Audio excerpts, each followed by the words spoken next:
오늘 그리 아니하실지라도 라는 제목의 말씀 전합니다. 한국인이 자주 쓰는 단어가 몇 개 있지요. 1위가 진짜? 랍니다. 2위는 솔직히 라는 말이고요. 3위는 인간적으로 말이야 랍니다. 여러분도 많이 쓰시죠? 외국인이 볼 때 한국인이 많이 쓰는 단어가 있답니다. 동남아 분들이 한국 공장에 취직하면 제일 먼저 배워서 알아듣는 말이 뭐게요? 빨리빨리 이랍니다. 우리가 느린 거 절대 못 참죠. 음식 시켰는데 배달이 늦으면 화가 나고요. 우리 한국 민족 배달의 민족은 인터넷 느린 거 절대로 참지 못합니다. 우리는 빠른 걸 좋아하지만 신앙은 반대입니다. 신앙은 기다림입니다. 오늘은 다시 오실 주님을 기다리는 대림절 첫 번째 주일입니다. 교회는 기다림으로 한 해를 시작을 합니다. 우리가 기다릴 때 꼭 필요한 것이 인내이지요. 박해나 유혹이 있을 때 우리는 어떻게 인내하며 잘 기다릴 수 있을까요? 오늘은 다니엘의 세 친구가 박해와 유혹 속에도 신앙을 지키며 메시아를 기다리고 그분의 나라를 기다린 것을 보며 우리가 어찌 기다려야 할지 살펴보겠습니다. 오늘 나오는 인물들의 이름의 뜻이 이렇습니다. 다니엘, 하나님은 나의 심판자. 하나냐, 야훼가 은혜로우시다. 미사엘, 누가 하나님과 같을 소냐. 아사랴, 야훼가 도우신다. 이들은 주전 597년 느부갓네살 왕이 남유다를 포위했을 때 그 왕족 중에 지혜가 뛰어나고 외모가 잘생긴, 죄송합니다, 여기를 가리켜서 잘생긴 청년들을 뽑아서 왕궁으로 데려갔어요. 느부갓네살 왕은 전쟁을 일으킨 사람이었지만 그래도 고대 왕들 중에 사람을, 인재를 알아보는 사람이었습니다. 고대 징기스칸 같은 왕들은 한 나라를 정복하면 어떻게 합니까? 예쁜 여성들부터 데려가요. 자기 정욕을 채우기 바빴는데 그래도 이 왕은 나라를 생각해서 그 나라를 다스릴 인재를 살폈습니다. 그렇게 잡혀간 유대 왕족 엘리트 중에 4명이 있습니다. 이들이 가서 창씨 계명을 당해요. 제 할머니도 일제시대를 사셨는데 일본 이름이 있으셨어요. 우리가 좋아하는 윤동주 시인도 창씨 계명을 당해서 일본 이름이 있었죠. 그것처럼 이들의 이름이 바벨론식으로 바뀌어요. 다니엘은 하나님은 나의 심판자란 뜻인데 띄워주시겠습니까? 벨드사살, 벨이 보호한다는 이름으로 바뀝니다. 하나니아의 이름의 뜻이 하나님은 자비로우시다이죠. 근데 사드락, 태양의 영감이라는 뜻으로 바뀝니다. 미사엘은 하나님은 하나님 같은 분이 누구냐인데 메삭은 아쿠신 같은 분이 누구냐. 아사랴는 하나님이 도우신다인데 아벳느고, 느고의 종으로 바뀝니다. 하나님과 관련된 이름을 모두 이방신과 관련된 이름으로 바꾸죠. 이렇게 해서 민족의 정신을 빼어내고 바벨론화하고자 했던 거예요. 대신에 이들에게는 남들과 다른 엄청난 특혜를 주었습니다. 당시 잡혀간 일반 백성들은 채찍에 맞아가며 중노동에 시달렸는데 이 유다 왕족 엘리트 소년들에게는 왕궁의 산의 진미와 포도주가 3년 동안 무료로 제공되었고 바벨론의 언어와 학문을 공부할 절호의 찬스가 생깁니다. 여러분, 이 정도면 거의 민족의 반역자가 될 수 있어요. 영혼까지 빼내어 바쳐서 바벨론 제국에 충성을 바치지 않겠습니까? 우리가 중고등학생 시절, 대학생 시절에 친구들 보면 신앙이 좋다가도, 인생이 어려울 때 좋다가도 인생이 잘 풀려나가면 어때요? 하나님 떠나요. 어떤 경우에는 세상 사람보다 더 세상적으로 변하는 거 저는 여러 보았습니다. 그런데 이들이 하나님 앞에 뜻을 정해요. 왕의 산의 진미 음식과 포도주를 입에 대지 않습니다. 하나님이 그들과 함께 하셔서 열흘 동안 채식만 하고 물만 먹은 이 4명이 왕의 음식을 먹은 소년들보다 얼굴이 더 밝고 기름져요. 몸이 건강하게 하세요. 이걸 보고 환관장이 이 4명은 평생 하나님의 말씀 율법을 지키도록 허락하십니다. 이렇게 해서 이들은 바벨론에 살았지만 원치 않게 이름도 개명당했지만 내가 하나님의 백성이야 라는 신앙의 정체성만은 잃어버리지 않게 됩니다. 그들에게 하나님 함께 하셔서 바벨론 학자들보다 10배의 지혜를 부으세요. 모든 학문에 통달하게 하십니다. 그 중에도 다니엘에게는 특별히 꿈을 해석하는 능력까지 더하십니다. 그리고 어느 날 느부갓네살이 이상한, 몹시 기분이 안 좋은 꿈을 꿉니다. 다니엘이 그 꿈을 맞추고 해석해서 왕이 감동을 받아 다니엘은 온 나라의 총리가 되고 친구 셋은 지방의 관리가 됩니다. 이게 다니엘서 1장부터 2장까지의 내용이죠. 그런데 3장을 보면 왕이 변합니다. 다니엘과 세 친구들을 통해서 영적인 감동을 받았는데 하나님을 인정하고 찬양까지 했는데 여러분, 감정은 오래가지 않아요. 감정의 신앙이 아니에요. 시간이 흐르자 마음이 변해서 금으로 된 큰 신상을 만들고 온 나라 사람들이 거기에 절을 하게 했습니다. 그럼 왜 느부갓네살은 마음이 변합니까? 2장에 나오는 그의 꿈을 보면 알 수 있어요. 왕이 한밤중 꿈을 꾸는데 거대한 신상을 보았습니다. 머리는 순금, 가슴은 은, 엉덩이는 동, 종아리는 쇠, 발은 쇠와 흙이 섞여 있었어요. 꿈에서 이 거대한 신상이 서 있는데 갑자기 산에서 손대지 않은 돌이 날아오더니 이 신상을 쳐서 모두 부서뜨렸습니다. 그러더니 이 돌이 작았는데 갑자기 태산처럼 커지더니 온 세상에 가득해집니다. 왕이 화들짝 놀라 꿈을 깨요. 그리고 식은땀을 닦고 바벨론의 점술가, 미래 예측 학자들을 다 불러서 꿈을 알려주지 않아요. 꿈을 알려주면 대충 끼워 맞출 거라고 생각하고 꿈을 알려주지도 않고 꿈을 맞추고 해석하래요. 누가 그 꿈을 맞출 수 있습니까? 왕이 화가 나서 바벨론에 있는 모든 학자들을 죽이려 하는데 그때 다니엘이 나서서 꿈을 맞추고 해몽까지 합니다. 첫째, 순금머리는 바벨론 나라였어요. 제국이지만 그래도 느부갓네살 왕이 좋은 왕이어서 순금입니다. 그런데 재료가 이제 점점 안 좋아져요. 은 가슴은 페르시아예요. 세 번째, 동엉덩이는 알렉산더의 헬라 제국입니다. 네 번째, 쇠다리는 유대를 많이 괴롭혔던 셀레우코스 왕국입니다. 다섯 번째, 쇠와 흙이 섞인 발은 로마를 의미합니다. 이런 제국들이 있고 후에 날아온 돌이 우상을 깨트려 버리는데 이 돌은 산돌, 메시아와 그분의 나라를 의미해요. 예수님을 통해 시작한 하나님의 나라가 지금도 지구상 곳곳에서 우상을 쨍그랑 깨트리며 임하고 있죠. 지금 우리 예배드리는 우리의 심령 중에도 그분의 나라가 임하고 있고 예배를 마치고 삶으로 돌아가는 우리의 삶에도 일상에도 하나님의 나라가 돌이 커지듯 임하고 있고요. 그 고대의 느부갓네살 왕이 꿈꾼 그대로 되고 있는 거예요.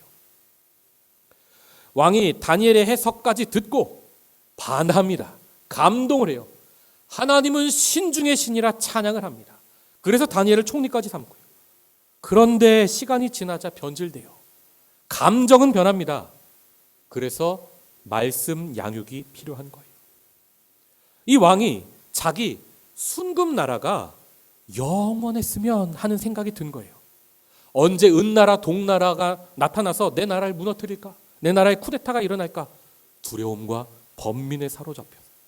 그래서 이러면 되겠구나 하고 생각해낸 방법이 금은 동, 쇠 대신에 머리에서 발끝까지 모두 금으로 입힌 신상을 만들었던 거예요.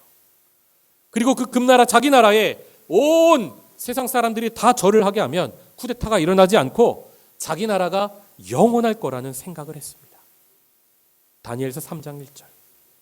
느부갓네살 왕이 금으로 신상을 만들었으니 높이는 60규빗이요 너비는 6규빗이라. 그것을 바벨론 지방의 두라 평지에 세웠더라. 이 규빗이 여러분 잘 감이 안 오시죠? 60규빗 하면 높이가 27m, 6규빗 하면 너비가 2.7m예요. 높이가 어림잡아 계산했을 때 아파트 10층 정도의 높이입니다. 이 거대한 신상을 만들어서 자신의 막강한 권력을 과시하며 사람들에게 높임을 받고 자기 나라가 영원하기를 바랐습니다. 그렇게 신상이 완성되자 사람들을 불러 모읍니다. 2절을 보면 총독과 수령과 행정관과 모사와 재무관과 재판관과 법률사와 각 지방의 모든 관원이라 해요. 여러분 상상해 보십시오. 아파트 10층 정도 되는 거대한 높이의 우상 신상이 있고 그 앞에 왕이 서 있고 그리고 이제 그 앞에는 당시 세상을 다스리던 바벨론 제국의 수천 수만의 관리들이 모두 서서 모여 있어요. 오와 열을 맞춰서 왕의 한마디 명령에 일사불란하게 움직이는 그들을 보며 왕이 얼마나 짜릿했을까요? 거기에 나라에 있는 모든 악기는 음악가는 다 동원해서 자신을 찬양하고 자신의 나라를 찬양하는 음악을 연주합니다. 이 음악이 연주될 때 거기 모인 모든 사람은 절을 해야 했습니다. 저는 이 장면을 떠올리면 독일 나치의 뉘른베르크 전당대회가 떠오릅니다. 수만의 집단이 모여서 구호에 맞춰 하일 히틀러 외칠 때 집단의 카리스마, 그 광기가 어마어마했을 겁니다. 자신이 이 수많은 집단과 하나라고 동질감을 느낄 때 인간이 거의 신을 만나는 듯한 희열을 느낀대요. 당시 독일 사람들은 예수를 영혼의 구세주로, 히틀러를 육체의 구세주로 생각했어요. 나치 제국을 하나님 나라처럼 생각했습니다. 그렇게 한 사람이 자기 개성을 잃고 집단 광기에 취하면 양심이라는 하나님이 임재하시는 마음의 지성소가 좁아지는 거예요.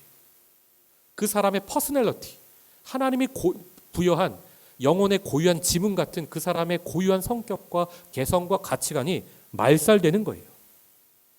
우리 하나님은 그런 큰 거, 집단적인 거 별로 안 좋아하세요. 여호와 신앙이란 작게 모이고 시작해서 전 세계로 흘러 퍼져 나가는 거예요. 믿음의 조상 아브라함이 홀로 예배하는데 다듬지 않은 돌로 높이 쌓지 않고 예배하는 걸 보세요. 얼마 전에 한국에서 빌리그레함 전도대회 50주년 행사를 한다고 거대한 스타디움에 모였는데 성가대가 1만 명이었다고 자랑을 하더라고요.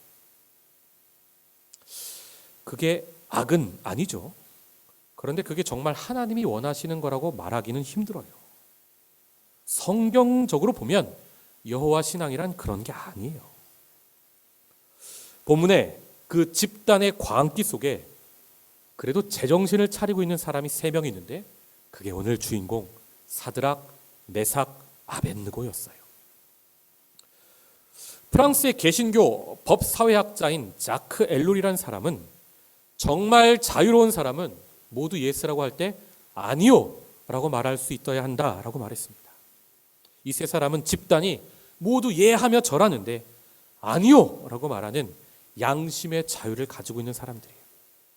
비록 지금은 느부갓네살이 전능한 것 같고 온 세상을 다스리지만 신은 아니라는 거예요. 참 신은 여호와 한 분이라는 거예요. 저 앞에 세워진 저 금신상은 거짓 신이라는 거예요. 그런데 생각을 해보십시오. 왕이 앞에 서 있는데 수만 명이 절할 때 저 뒤에 있는 3명이 절 안 해도 몰라요. 개미처럼 보여요. 안 보여요.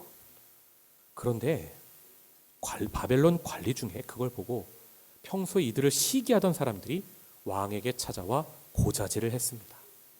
12절. 이제 몇 유다 사람 사드락과 메삭과 아벳느고는 왕이 세워 바벨론 지방을 다스리게 하신 자이거늘 왕이여 이 사람들이 왕을 높이지 아니하며 왕의 신들을 섬기지 아니하며 왕이 세우신 금신상에게 절하지 아니하나이다. 이들의 고발은 이런 겁니다. 이들은 왕이 주는 음식을 먹고 사는 나라의 공무원입니다. 그럼에도 이들은 첫째, 왕을 높이지 않았습니다.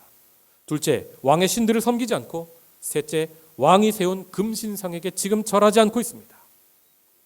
고발하는 자들이 이 일을 왕에 대한 인격적인 무시로 몰아가고 왕의 권위에 대한 도전이라고 몰아가요. 그게 아닌데 자신의 명령이 무시되었다는 말을 들은 느부갓네살이 어떻게 했을까요? 넓은 마음으로 오늘은 좋은 날이니까 넘어가자 했을까요? 13절을 보시면 왕이 노하고 분했다고 합니다.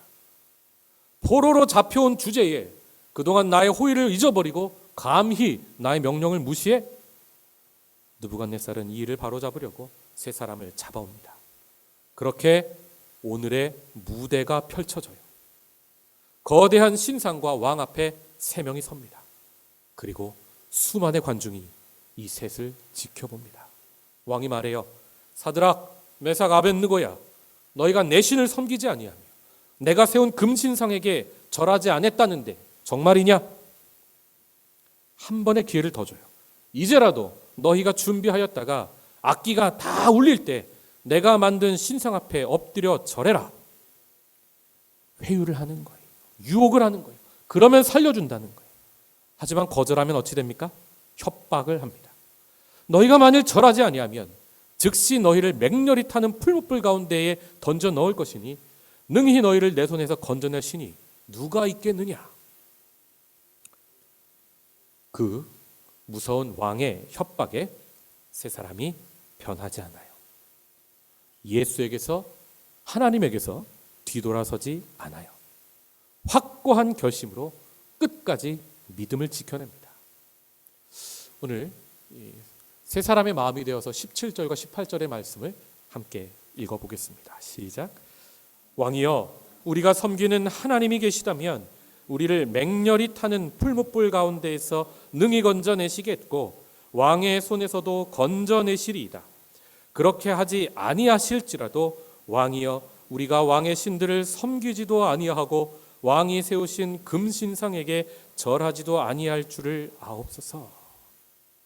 여러분, 자기 마음대로 사람을 죽일 수 있는 왕에게 이런 말을 하는 것이 쉬운 일이 아니에요. 지금 이들은 왕의 명령을 따르지 않아서 왕 앞에 끌려왔습니다. 많은 사람이 보는데, 많은 사람이 절하는데 왕이 직접 그들에게 명령하고 있어요. 그런데 셋은 조금의 망설임도 없이 같은 목소리를 내며요. 세 명 중 단 하나도 다른 생각을 하지 않아요. 풀무불을 두려워하기보다 죽음을 무릅쓰고 끝까지 믿음을 지켜요. 이들의 이런 완고한 모습을 보고 느부갓네살이 이제 꼭지가 돌아요. 화가 머리 끝까지 치밀어 올라요. 풀무불을 7배나 뜨겁게 해라. 풀무불의 온도가 1000도 정도 된대요. 라면 끓여 드실 때 물이 100도에 끓죠. 100도 되는 물도 손 한번 이렇게 잠깐 대면 뜨거워가지고 우리 얼마나 아픕니까? 근데 1000도래요. 그런데 그거에 7배를 뜨겁게 하래요. 1000도에서 어떻게 더 올라가겠습니까? 그만큼 화가 났다는 거겠죠. 결국 세 사람이 풀무불에 던져져요. 맹렬히 타는 불꽃이 이들을 덮쳐요. 그때 불이 얼마나 뜨거웠던지 성경을 보면 불에 이 세 명을 밀어넣는 군인이 옆에서 타 죽어요.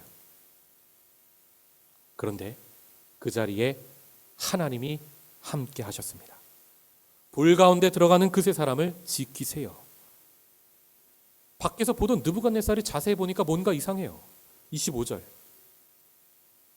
왕이 또 말하여 이르되 내가 보니 결박되지 아니한 네 사람이 불 가운데로 다니는데 상하지도 아니하였고 그 넷째의 모양은 신들의 아들과 같다. 세 사람을 넣었는데 네 사람이 걸어 다녀요. 우리에게는 기적이고 가슴 벅찬 장면이지만 이 왕이 소름이 돋았을 겁니다. 사람이 분명 타 죽어야 하는데 죽지 않고 걸어 다녀요. 세 사람을 넣었는데 4명이 되어 있어요. 특히 그 네 번째 사람은 신의 아들과 같대요. 사람이 아니라는 거죠. 이 넷째에 대해서는 어떤 사람은 하나님이 보내신 천사라고 하고 어떤 사람은 성육수진하기 이전에 예수님이 나타나셨다라고 보기도 합니다. 어떤 견해이든 분명한 건 하나님이 그 풀무불 가운데 그들과 함께 하셨다는 거예요. 시간이 흘러 이들이 나오는데 탄 흔적이 없습니다. 머리털 하나도 타지 않았고 불에 그을려서 불탄 냄새도 없어요. 이걸 보고 왕이 회개하고 찬양을 합니다. 28절. 느부갓네살이 말하여 이르되 사드락과 메삭과 아벳느고의 하나님을 찬송할지로다. 그가 그의 천사를 보내사 자기를 의뢰하고 그들의 몸을 바쳐 왕의 명령을 거역하고 그 하나님밖에는 다른 신을 섬기지 아니하며 그에게 절하지 아니한 종들을 구원하셨도다. 아멘. 이렇게 오늘 사건이 대반전으로 끝납니다. 해피엔딩으로 끝나요. 그런데 역사를 보면 모든 고난의 자리에 기적이 일어난 것은 아닙니다. 그리하셔서 지금 불에서 구원하기도 하셨지만 그리하지 않으셔서 지금이 아니라 내세에 오는 세상에서 구원을 주시기도 하셨어요. 이걸 보고 우리는 하나님의 주권이라고 말하는 거예요. 중요한 것은 승리라는 결과가 아니라 우리는 그저 고백하는 존재라는 겁니다. 결과는 하나님의 것이고요. 1919년 4월 18일 경기도 화성의 한 제암리 교회 성도들은 일본 제국의 만행으로 예배당 안에 바깥에서 문을 걸어 잠그고 산채로 불에 태워 죽었습니다. 밖에서 이를 목격한 전동예 할머니의 증언에 따르면 안에서 불에 타 죽으시던 이분들이 불 속에서 어깨동무를 하셨대요. 하늘 가는 밝은 길이 내 앞에 있으니, 이 찬양을 하시면서 마지막까지 감사 기도를 드리셨대요. 그때 분명 하나님은 그들을 불 속에서 건져주지 않으셨습니다. 이분들은 정말 그리 아니하실지라도 하나님을 신뢰하는 신앙을 자기를 박해하는 사람들에게 보였던 거예요. 초대교회 순교자들이 로마 제국의 콜로세움 경기장에서 사자들에게 찢겨 죽임을 당했을 때 하나님은 분명 그 사자들의 입을 막지 않으셨습니다. 오히려 하나님은 그들이 순교의 면류관을 쓰게 하셨어요. 그런데 이상한 것은 그렇게 하나님의 백성이 고난을 당할 때 끝까지 신앙을 붙들고 있으면 그들을 죽이고 박해하던 그 강팍한 사람들이 회개를 하게 돼요. 하나님께 돌아오는 걸 봅니다. 주후 203년 북아프리카 카르타고에서 2명의 여성이 예수님을 믿어요, 몰래. 그리고 교회에서 세례 교육을 받다가 로마 당국에 걸려 체포됐습니다. 한 명은 부잣집 딸 21살 페르페투아, 다른 한 명은 노예였던 펠리시타스였는데 그녀는 임신 중이었습니다. 이들이 잡히자, 이들이 세례 교육 중에 잡혔잖아요. 그런데 교회에서 세례 교육을 하던 사람은 안 잡혔거든요. 근데 이 사람들에게 세례 교육을 해야 한다고. 고대에는 세례를 안 받으면 천국 못 간다고 생각했어요. 세례 교육하던 사람이 자진하여 감옥에 가요. 왜요? 이 사람들에게 세례 교육 마치고 세례 주겠다고. 그 사람 이름이 사투르스예요.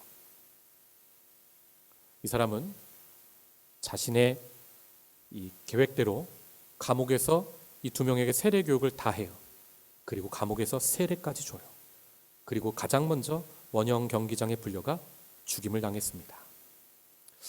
당시 로마는 임산부는 사형하지 않았대요. 이 펠리시타스가 출산을 마칠 때까지 기다려줍니다. 그 기간 동안 이 귀족이었던 페르페투아의 가족이 감옥에 찾아와요. 귀족이니까 힘이 있잖아요. 지금이라도 예수를 부인하면 내가 꺼내줄 수 있다 하는데 그녀가 끝까지 세례교육을 받고 세례를 받고 신앙을 포기하지 않았어요. 노예 펠리시타스가 출산을 하고 이틀 후에 드디어 2사람은 경기장에 섰습니다. 성난 소가 2사람을 들이받아 쓰러졌는데 귀족 페르페투아가 노예였던 펠리시타스를 일으켜 세워줘요. 다시 소가 방향을 바꿔 둘에게 돌진하는데 귀족과 노예가 신분을 넘어 부둥켜 안고 함께 죽임을 당했습니다. 그리스도 안에서는 높음이나 낮음이나 없고 모든 사람이 동등하다는 기독교 신앙을 끝까지 보여줬던 거예요. 당시 로마는 철저한 수직 신분 사회였기에 그들의 모습은 경기장 안을 가득 채운 사람들에게 충격이었습니다. 관중들은 그리스도인들이 경기장에서 죽을 때 귀족이나 노예나 여자나 남자나 노예나 자유인이나 가난한 사람이나 부자나 경계를 허물고, 초대교회 입맞춤 있죠. 볼뽀뽀. 입맞춤을 하며 평안하게 자신들의 죽음을 맞이하는 모습을 봐요. 로마 제국이 기독교를 믿지 못하게 하려고, 예수 못 믿게 하려고 예수 믿는 사람들을 경기장에서 공개 처형을 했는데, 거기서 사람들이 충격을 받아요. 그들의 순교하는 모습을 보면서 예수를 믿게 됩니다. 시간이 지나 주후 316년 주춤하던 박해가 다시 시작이 되었습니다. 로마의 황제였던 리키니우스는 갑바도기아에 있는 그리스도인들에게 모두 신앙을 버리라고 강요합니다. 그리고 자기 부대의 군인들에게 로마 신들에게 제사를 드리라고 강요합니다. 그때 군인 중에 40명이 나는 그리스도인이라 이교 신들에게 제사 드릴 수 없습니다. 명령을 거부하며 죽음을 선언합니다. 생명을 위협하는 자들 앞에서 우리의 갑옷과 투구와 몸은 당신들이 빼앗을 수 있어도 그리스도께로 향하는 우리의 마음은 빼앗을 수 없습니다. 고백해요. 3월에 거기가 참 추웠대요.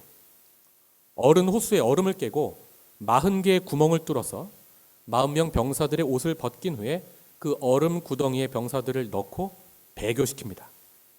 그리고 밖에는 장작불이 타오르고 장작불 옆에는 이교의 신에게 경배할 제단이 있어요.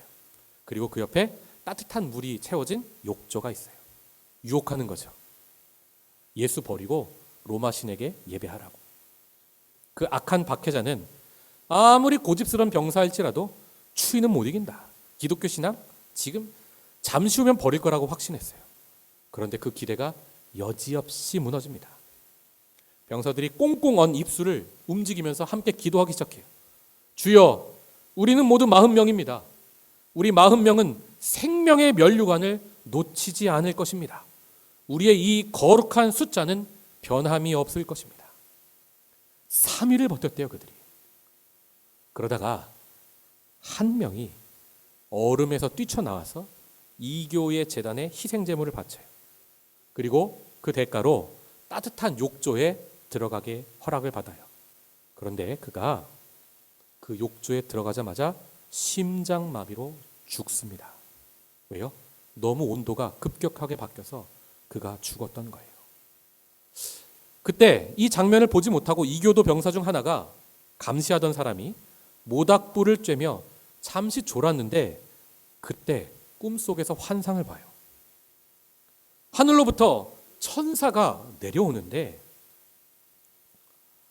병사들의 머리에 하나씩 면류관을 씌워줘요.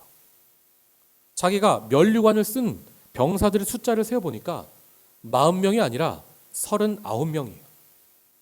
한 명은 어디 갔을까 궁금해하면서 잠이 깼는데 잠을 깨는 순간 욕조에서 한 명이 죽은 걸 봐요. 이교도임에도 불구하고 이 병사가 자신이 꿈에서 본 환상의 의미를 깨달아요. 그가 재빨리 입고 있던 옷을 모두 벗어던지고 벅찬 감격으로 소리칩니다. 나도 그리스도인입니다. 아주 순식간에 일어난 일이었어요. 그는 그리스도인의 신앙 고백이 생명의 면류관을 가져다 준다는 것을 믿고 신앙 고백을 합니다. 그 이교도 병사는 배교한 병사가 있던 빈자리로 뛰어들었고 나머지 39명의 그리스도인의 군사들과 함께 순교합니다. 이렇게 해서 순교자의 숫자가 처음 고백한 대로 정확히 40명으로 채워졌어요. 이 장엄한 집단 순교는 고대 로마 제국 동방 지역에서 자행되던 기독교 박해를 종식시키는데 기여를 합니다.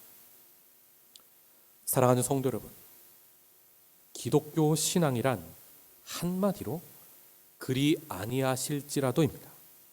이거면 기독교 역사가 설명이 돼요.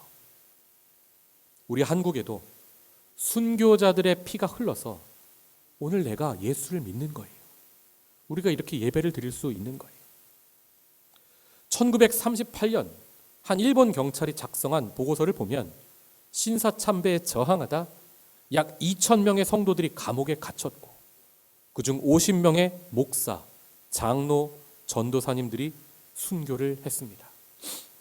박관준, 주기철, 이기풍, 허성도, 김경덕, 최상림, 양용근, 박연세, 김창옥, 김윤섭, 박의흠, 이영한, 강종근, 권원호, 최인규, 박봉진, 김현, 전치규, 최태현, 최봉석, 이현석, 이우석, 석, 이기풍, 김희준, 이병규, 정태희, 안영애, 김하석, 김진봉, 김호, 손갑종, 김지봉, 손상열, 조용학, 이상태, 권중하, 이준관, 이용희, 이변주, 김윤점, 김윤규, 진기룡, 김동훈, 전택규, 블레어, 김혜룡,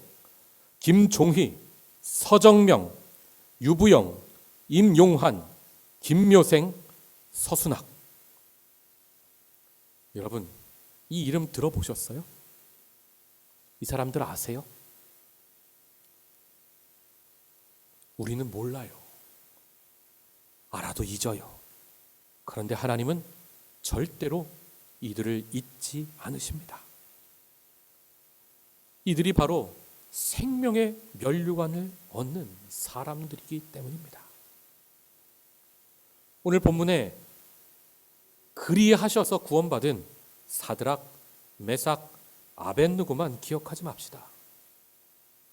그리 아니하셔서 순교의 면류관을 쓴 사람들 우리가 기억합시다. 그리고 우리도 주님 오실 그때까지 유혹이 있죠. 어려움도 있죠. 원치 않는 박해도 있을 거예요. 그러나 그때에도 그리 아니하실지라도 라고 고백하며 우상의 나라들을 깨트리고 임하실 산돌 예수 그리스도의 하나님의 나라를 기다립시다. 기도하겠습니다.